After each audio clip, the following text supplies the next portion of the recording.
Hello everyone, welcome to my channel code story with MIK. तो आज अपने 2 pointer technique के प्लेलिस्ट का वीडियो नंबर 7 करने जा रहे हैं। ओके। और लीड कोड मीडियम मार्क्ड है, बट एक्चुअली में काफ़ी इजी क्वेश्चन है। LeetCode number 1750।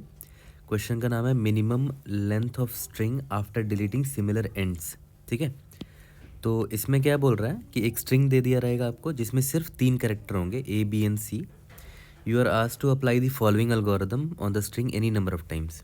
ये एल्गोरिदम आपको लगाना है। पहला पॉइंट क्या है एल्गोरिदम का कि उस स्ट्रिंग में एक नॉन एम्प्टी प्रीफिक्स चुनो जिसके सारे कैरेक्टर्स इक्वल होने चाहिए, और उसी स्ट्रिंग में नॉन एम्प्टी सफिक्स चुनो जिसके सारे कैरेक्टर्स इक्वल होने चाहिए। ठीक है। और प्रीफिक्स और सफिक्स इंटरसेक्ट नहीं होना चाहिए। मतलब ऐसा नहीं होना चाहिए कि ABCDE है तो आपने जो प्रीफिक्स चुना वो ABC चुना और सफिक्स CDE चुना, ऐसे नहीं चुन सकते, है ना। हाँ, कैरेक्टर इक्वल होना चाहिए। मान लेते हैं यहाँ पर A होता, इधर भी A होता। आप ऐसा नहीं चुन सकते कि A चुन लिया और यहाँ से इंटरसेक्शन नहीं होना चाहिए, है ना। ठीक है। लास्ट पॉइंट क्या है, ये इंपॉर्टेंट पॉइंट है। The characters from the prefix and suffix must be the same. तो कैरेक्टर सेम होना चाहिए, लेंथ सेम ज़रूरी हो ऐसा ज़रूरी नहीं है। मान लेते हैं ए है, या तो फिर यहाँ बी मान लो। तो देखो, आपने मान लेते हैं प्रीफिक्स आपने ये चुना, क्यों चुना, क्योंकि सारे कैरेक्टर सेम है। आपने सफिक्स ये चुना, है ना, सारे कैरेक्टर्स इसके सेम है, ए है। तो दोनों का लेंथ देखो इक्वल है, लेकिन दोनों में कैरेक्टर सेम होने चाहिए, है ना। Delete both the prefix and suffix, तो इन दोनों को आप डिलीट कर सकते हो। तो देखा है तो सबसे इंपॉर्टेंट पॉइंट ये फोर्थ वाला ही है, बाकी एवरीथिंग इज़ वेरी इजी। तो अगर आप ध्यान दोगे क्या बोल रहा है कि जब आप डिलीट करोगे तो लास्ट में थोड़ा सा कुछ भी स्ट्रिंग बचेगा, उसका मिनिमम लेंथ निकालना है। मतलब आपको मैक्सिमम से मैक्सिमम डिलीशन करना है। ठीक है। Performing the above operation any number of times. ठीक है। जैसे इस एग्जांपल पे देखो, प्रीफिक्स चुनने की कोशिश करो। मान लेते हैं आपने C चुना और यहाँ से A चुना, बट दोनों का पहला ही कैरेक्टर अनइक्वल है, तो आप कुछ सेलेक्ट कर ही नहीं सकते और डिलीट भी नहीं कर सकते। यहाँ से मान लेते हैं C चुना आपने प्रीफिक्स, और यहाँ पर सफिक्स आपने A चुना, तो अब वैसे दोनों में कैरेक्टर्स इक्वल नहीं है, तो आप डिलीट नहीं कर सकते, राइट। इसका पॉइंट नंबर 4 देखो इनवैलिड हो जाएगा। प्रीफिक्स एंड सफिक्स में सेम कैरेक्टर होना चाहिए, वो इनवैलिड हो गया, इसीलिए कुछ डिलीट नहीं कर पाए आप। तो इसका लेंथ कितना रह गया, 2 का 2 ही रह गया। ये एग्जाम्पल अच्छा है। देखो यहाँ पर आपने प्रीफिक्स ये चुना C और सफिक्स ये चुना C, है ना। यहाँ CA नहीं चुन सकते क्योंकि CA में अलग अलग कैरेक्टर है, आपको सेम कैरेक्टर वाली प्रीफिक्स और सफिक्स चुनना है।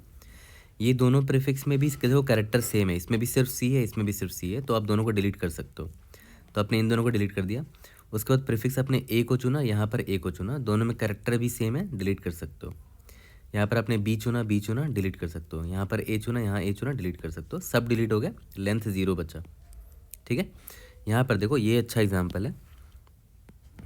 इधर आपने देखो, यहाँ पहले तो देख लो, पहला ही कैरेक्टर मैच होना चाहिए ना उसकी, वरना पहला ही कैरेक्टर मैच नहीं हुआ तो आगे अब क्यों बढ़ोगे। मतलब मैं बोल रहा हूँ कि अगर यहाँ पर प्रीफिक्स में A है और यहाँ पर Z होता तो कोई पॉइंट ही नहीं, आप डिलीट ही नहीं कर सकते थे, राइट। तो पहला कैरेक्टर मैच हो जाना चाहिए। मैच हो गया A और A। तो देखते हैं A यहाँ कितना ले सकते हो। यहाँ 2 A ले सकते हो क्योंकि दोनों में कैरेक्टर सेम है। यहाँ पर एक ही A ले सकते हो, है ना। तो प्रीफिक्स आपने उसको चुना जिसमें सारे कैरेक्टर्स A हैं, सफिक्स में आपने इसको चुना जिससे सारे कैरेक्टर्स A हैं। तो प्रीफिक्स और सफिक्स में सेम कैरेक्टर्स है सिर्फ, तो आप इन दोनों को डिलीट कर सकते हो, है ना। तो आपने क्या किया, इसको और इसको डिलीट कर दिया। उसके बाद देखो, प्रीफिक्स आपने इसको चुना B, यहाँ पर सफिक्स आपने BB को चुना यहाँ पर, क्योंकि कैरेक्टर सेम है दोनों में, तो ये और ये B आपने उड़ा दिया। उसके बाद देखो, ये C है, ये A है, तो ये दोनों ही डिफर कर गया ना, दोनों अलग अलग कैरेक्टर, तो कुछ आप डिलीट कर ही नहीं पाओगे, राइट। तो इधर ही रुक जाओ, आप आगे बढ़ ही नहीं सकते आप। तो बचा कितना, ये स्ट्रिंग बचा, इसका लेंथ कितना है, 3 है ना। तो देखा है तो काफ़ी इजी प्रॉब्लम है। मतलब मीडियम नहीं होना चाहिए था इसको, बट इट्स फाइन, प्रैक्टिस के लिए इट्स वेरी गुड, है ना। आपको सिंपली अगर आप देखो, ध्यान दो, तो मैं कर क्या रहा हूँ, प्रीफिक्स और सफिक्स निकालने के लिए 2 पॉइंटर यूज़ कर रहा हूँ, राइट। तो क्वेश्चन खुद ही आपको कह रहा है 2 पॉइंटर यूज़ करने के लिए। That is why this question falls in the 2 pointer technique, है ना। क्लियर कट बता दिया आपको। The problem clearly hints at deleting from 2 ends, है ना। 2 पॉइंटर ही आपको यूज़ करना है। ओके। तो चलो इस एग्जाम्पल से देखते हैं। 2 पॉइंटर यूज़ करना है तो मैंने 2 पॉइंटर ले लिया, एक I यहाँ पर, एक J यहाँ पर। ठीक है। तो मैंने आपको पहले ही बोल दिया था कि आप आई से आगे यहाँ कब बढ़ पाओगे और जे से आगे यहाँ कब बढ़ पाओगे, जब ith और jth कैरेक्टर इक्वल होना चाहिए। अगर ith और jth कैरेक्टर स्टार्टिंग में ही इक्वल नहीं हुआ तो आगे आप बढ़ ही नहीं पाओगे कभी भी, राइट। तो यहाँ पर देखो ith कैरेक्टर c है, jth कैरेक्टर c है, मतलब आप बढ़ सकते हो आगे, है ना, डिलीशन कर सकते हो। अब मैं यहाँ पर देखूँगी कि मैं कितना बड़ा प्रीफिक्स निकाल सकता हूँ। c आया, इसके बाद c नहीं है, ठीक है, तो इतना ही आप ले सकते हो, है ना। यहाँ पर c है आगे और c नहीं है, तो j इतना ही तक रहेगा और हम सबसे पहले इन दोनों को डिलीट करेंगे। तो ये दोनों डिलीट हो जाएंगे तो i यहाँ पर आ जाएगा और j यहाँ पर आ जाएगा, ठीक है। अब यहाँ पर देखते हैं, पहले तो देख लो दोनों कैरेक्टर मैच कर रहे हैं कि नहीं। हाँ, मैच कर रहे हैं, ठीक है। उसके बाद देखते हैं कितना और ले सकते हैं, ए और आगे है कि नहीं, नहीं है, आगे बी है, तो सिर्फ आप यही ए को ले सकते हो। यहाँ पर भी ए और आगे है नहीं, तो आप सिर्फ इसी को ले सकते हो, राइट, ठीक है। तो ये दोनों को आपने डिलीट कर दिया, फिर आई आगे आ गया, जे आगे आ गया, ठीक है। अब यहाँ पर देखो बी और बी इक्वल है, मतलब दोनों को आप डिलीट करने के लिए कंसिडर कर सकते हो। आई देखते हैं कितना बड़ा प्रीफिक्स बना सकता है। यहाँ पर बी है, यहाँ पर बी नहीं है, तो आई इतना ही बड़ा प्रीफिक्स बना पाएगा। जे भी इतना बड़ा प्रीफिक्स बना पाएगा क्योंकि यहाँ पर ए है ना, ये और ये बी है, तो इन दोनों को डिलीट किया आपने।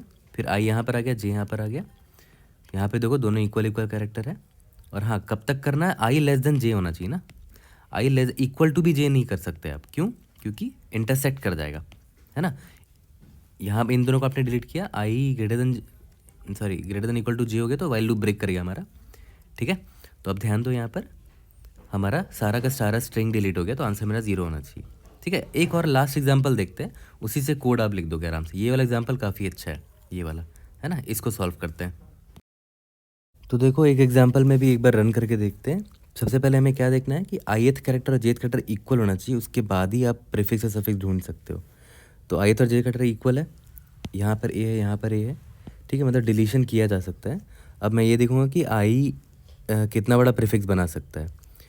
तो हमारा कौन सा कैरेक्टर है, सबसे पहले तो निकाल लेते हैं कैरेक्टर कौन सा है, एस ऑफ आई, है ना, और ये एस ऑफ जे के इक्वल है, is equal to S of J है ये, तभी हम आगे बढ़ेंगे। तो ठीक है, S of I C H मतलब ए के बराबर है, ठीक है, तो आई को आगे बढ़ा दिया मैंने। ये भी ए के बराबर है, तो आई को आगे बढ़ा दिया मैंने, मतलब इतना बड़ा प्रीफिक्स आई ने ढूंढ दिया जो हम डिलीट कर सकते हैं। सिमिलरली जे भी वही करेगा, देखेगा कि ए कितना मिल सकता है इसको सफिक्स में। तो जे को ये ए मिल गया, तो जे यहाँ पर आ गया, बट अब जे को ए नहीं मिला ना, तो जे इतना ही सफिक्स ढूंढ पाया। तो हमें ये प्रीफिक्स और ये सफिक्स डिलीट कर सकते हैं, ठीक है। उसके बाद फिर से वही चेक करेंगे कि ith कैरेक्टर बी है, इस बार ith कैरेक्टर क्या है, बी है, और jth कैरेक्टर भी बी है, तो मतलब डिलीट किया जा सकता है। अब निकालते हैं कि कितना बड़ा प्रीफिक्स और सफिक्स बना सकते हैं। तो ith कैरेक्टर अभी बी के बराबर है, तो आई आगे आ जाएगा, यहाँ पर आई आगे आ गया, बट ये अब सी के बराबर हो गया, अलग कैरेक्टर आ गया, तो इतना ही प्रीफिक्स मिल पाया। सिमिलरली जे को देखो, जे बी के बराबर है, तो जे अब आगे आएगा, ये भी बी के बराबर है, जे आगे आ जाएगा, बट ये अब बी के बराबर नहीं है, तो जे को इतना बड़ा सफिक्स मिल गया। तो हमने एक बार में ये प्रीफिक्स और ये सफिक्स डिलीट कर दिया, ठीक है। अब ith और jth कैरेक्टर देखो इक्वल नहीं है ना, क्योंकि ith कैरेक्टर c है और jth कैरेक्टर a है। तो अब हम ब्रेक कर देंगे, आगे जाने का कोई फ़ायदा नहीं है, डिलीट नहीं कर सकते आप। तो इसीलिए आपका जो लेंथ है देखो कितना है, j माइनस आई प्लस 1, है ना। इंडेक्सिंग करोगे 0 1 2 3 4 5 6 7 8, है ना। तो j कितना होगा, 5 माइनस 3 प्लस 1, कितना हो गया 3, लेंथ 3 आ गया, ये इसका आंसर था। तो अगर आप देखोगे तो बहुत ईजी है यहाँ से डिराइव करना कि इसका कोड क्या होगा। सबसे पहले तो आपको यही ध्यान देना था कि आई जो है वो लेस देन जे होना चाहिए, एंड आगे आप तभी बढ़ोगे जब एस ऑफ आई जो है वो बराबर होगा एस ऑफ जे के, तभी आप आगे बढ़ोगे, वरना आप आगे बढ़ने से कोई फ़ायदा ही नहीं है। अगर ये दोनों कैरेक्टर इक्वल हो गए, मतलब अब हम आई और जे से बोलेंगे कि तुम लोग अपना अपना प्रीफिक्स और सफिक्स निकालो। तो सबसे पहले कैरेक्टर निकाल लेंगे कि कौन है वो कैरेक्टर जो इक्वल है, एस ऑफ आई है, वो एस ऑफ आई है तो एस ऑफ जे, बात एक ही है, दोनों इक्वल है। अब मैं आई को मौका दूंगा कि वो बड़ा प्रीफिक्स बना सके जहाँ तक वो डिलीट कर सकता है। तो आई लेस देन जे करेंगे, एंड एस ऑफ आई जब तक इस कैरेक्टर की इक्वल है तब तक आई प्लस प्लस होता रहेगा, है ना। सिमिलरली यहाँ पर ध्यान देना एक चीज़, जे इज़ ग्रेटर देन आई जब तक रहेगा है ना। एंड एस ऑफ जे जब तक उसी कैरेक्टर के बराबर है तब तक जे को भी हम बढ़ाते रहेंगे, जे माइनस माइनस कर दिया, ठीक है। उसके बाद जब वाइल लूप से बाहर निकलेंगे तो हमें रिटर्न क्या करना है, रिटर्न करना है जे माइनस आई प्लस वन। ओके, अब देखो ध्यान देना, इससे आंसर तो आपका आ जाएगा, ऑब्वियस है ये वाला सॉल्व हो जाएगा, बट यहाँ पर मैंने इस पार्ट को ब्लू से मार्क किया है। उसका रीज़न क्या है वो आप गलती करने के बाद ही समझ पाओगे। तो यहाँ पर देखो एक एग्जांपल लेते हैं जहाँ से वो क्लियर हो जाएगा कि इसको मैंने ब्लू से क्यों मार्क किया है, ठीक है। इस एग्जांपल को देखो, मान लेते हैं आपका ये एग्जांपल होता, तो आपका आई पॉइंटर यहाँ पर है, जे पॉइंटर यहाँ पर है। तो सबसे पहले आपने क्या चेक किया कि आई लेस देन जे तो होना ही चाहिए, एंड ith करेक्टर यानी कि S of I must be equal to S of J, right. तो यहाँ पर इक्वल है S of I S of J. फिर मैं आई को बोलूँगा कि तुम अपना प्रीफिक्स बनाओ, कैरेक्टर कौन सा है, एस ऑफ आई है या तो एस ऑफ जे है। तो देखो आई क्या करेगा, आई बोलेगा कि मैं प्रीफिक्स बनाता हूँ, अब आई लेस देन जे होना चाहिए, and S of I is equal to character के जब तक बराबर है आई प्लस प्लस होता रहेगा, राइट। तो देखो यहाँ ध्यान देना, आई ए के बराबर है, यस, तो आई आगे बढ़ गया, ठीक है। बट अब देखो आई लेस देन जे नहीं रहा, तो यहाँ पर ब्रेक लग गया। आई कौन से इंडेक्स में है, आई है इंडेक्स नंबर 1 पर है, ठीक है।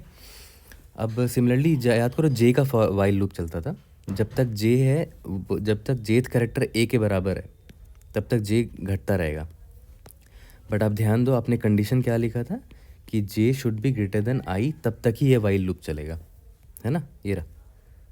बट यहाँ पर प्रॉब्लम क्या होगी, देखो आई, क्योंकि आई ने इतना प्रीफिक्स ढूंढ पाया ना वो, तो आई इसके बाद आगे बढ़ जाया करता था, ठीक है। तो यहाँ पर तो जे आई के बराबर है, तो आप क्या करोगे, जे आई के बराबर में वाइल लूप ये चलाओगे नहीं, तो ये कैरेक्टर मिस हो जाएगा आपका, ठीक है। तो इसके लिए आपको यहाँ पर जे ग्रेटर देन इक्वल टू आई रखना पड़ेगा, है ना, इक्वल टू आई। इसीलिए मैंने यहाँ पर ब्लू से लिखा था ताकि बाद में हम इसको करेक्ट कर सकें। एंड दैट्स टोटली फाइन, ये गलती करने के बाद ही बहुत बार रियलाइज़ होता है ऐसा छोटा सा मिस्टेक। तो यहाँ पर अब देखो ये वाइल लूप चल जाएगा, since J is greater than equal to I है ना। तो हम बोलेंगे कि ओके इसको डिलीट कर सकते हैं, तो जे फिर आगे बढ़ेगा, है ना, जे आगे बढ़ गया। अब देखो जे इज़ लेस देन आई हो गया, तब तो ये वाइल लूप नहीं चलेगा, राइट, ये वाइल लूप तो चलेगा ही नहीं क्योंकि जे लेस देन आई हो गया, ठीक है। तो जे यहाँ पर आ गया आपका इंडेक्स नंबर 0 पर, ठीक है। अब एक चीज़ ध्यान देना, इसके बाद तो अब कुछ डिलीट हो ही नहीं सकता ना, क्योंकि देखो आई लेस देन जे अब रहा ही नहीं, राइट, तो सब कुछ ख़त्म हो चुका है। अब देखो ध्यान देना, जे माइनस आई प्लस 1 हम रिटर्न कर देते ना, तो जे मेरा क्या है 0 है, आई मेरा 1 हो चुका है, प्लस 1, देखो आंसर 0 आ गया, है ना। यानी कि ये पार्ट अभी भी करेक्ट है, हमें बस ये चीज़ करेक्ट करना था, जे greater than equal to I होगा। और इक्वल टू बस इसलिए किया गया ताकि इस ऐसे केसेस में हम फंस ना जाएं, है ना।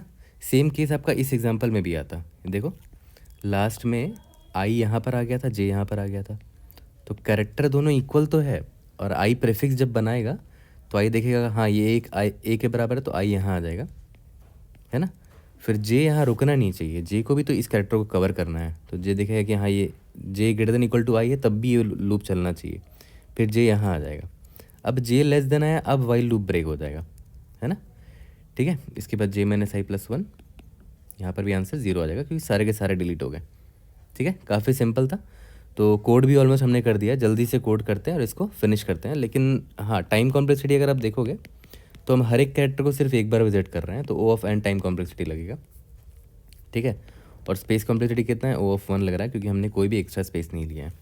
और एक सजेशन और है कि अगर मान लेते हैं कि फ्यूचर में ऐसा क्वेश्चन आए कि वो अगर वो बोले कि आपको लेंथ नहीं पूरा का पूरा स्ट्रिंग भी आपको भेजना है ना, स्ट्रिंग भी निकालना है, तो आप इसको डेक से सॉल्व कर सकते हैं, DQ से, है ना। DQ में क्या है कि आप कैरेक्टर को डाल पाओगे आराम से, और फ्रंट से भी डिलीट कर सकते हो, बैक से भी डिलीट कर सकते हो, फिर जो रिमेनिंग कैरेक्टर बचेंगे उससे स्ट्रिंग बना लेना, है ना। क्योंकि अगर आप इसी स्ट्रिंग में गिवन इनपुट में ही अगर स्ट्रिंग डिलीट करोगे ना फ्रंट से, मान लेते हैं आपने इसको डिलीट किया, तो वो ओ ऑफ एन ऑपरेशन हो जाएगा, क्योंकि इसको जब डिलीट करोगे तो ये सारे शिफ्ट होंगे एक एक करके, है ना, तो ओ ऑफ एन हो जाएगा, वो सही सोल्यूशन नहीं होगा, मतलब टाइम लिमिट एक्सीड दे सकता है वो। तो बेस्ट डेटा स्ट्रक्चर होगा DQ के लिए, ये मतलब फॉलोअप क्वेश्चन हो सकता है इस प्रॉब्लम का, ठीक है। तो DQ से भी सॉल्व करके देखना, और देखना कि if you are able to print the remaining string और नॉट। अभी के लिए बस लेंथ निकालना, तो चलो इसको कोड करते हैं और फिनिश करते हैं। तो चलो इसका कोड करते हैं। सबसे पहले एन लेंथ निकाल लेते हैं और आई और जे पॉइंटर डिफाइन कर लेते हैं। N is equal to S dot length, I 0 से स्टार्ट होगा, जे एन माइनस 1 से स्टार्ट होगा 2 पॉइंटर के लिए, ठीक है। अब देखो while I less than J होना चाहिए, और स्टार्ट आप कब करोगे, जब ith character is equal to jth character होना चाहिए। अगर वही दोनों इक्वल नहीं तब तो कोई पॉइंट ही नहीं है आगे बढ़ने का ना। जैसे पहला एग्जांपल देख लो, ith कैरेक्टर और जेथ कैरेक्टर ही इक्वल नहीं है तो आप डिलीट कुछ कर ही नहीं सकते, राइट। तो ऐसे केस में ही आप आगे बढ़ पाओगे जब ith और जेथ कैरेक्टर इक्वल है। तो कौन सा वो कैरेक्टर है, C H is equal to S of I, है ना, या फिर एस ऑफ जे, दोनों इक्वल है तभी आप आगे बढ़े हो। अब आई को बोलूँगा प्रीफिक्स बनाओ अपना, I is less than J होना चाहिए, एंड एस ऑफ आई जो है वो सी एच के बराबर होना चाहिए, है ना, तभी आप आगे प्रीफिक्स बना पाओगे आई प्लस प्लस। इसके बाद while J is greater than equal to I होगा, ये मैंने आपको समझा दिया क्यों, है ना। एंड एस ऑफ जे वो भी इसी सी एच के बराबर होना चाहिए, तो जे माइनस माइनस होगा, लास्ट में कुछ नहीं, रिटर्न जे माइनस आई प्लस 1 होगा। सबमिट करके देखते हैं। कोई भी डाउट होगा raise it in the comment section और try to help you out. See you guys in the next video, thank you.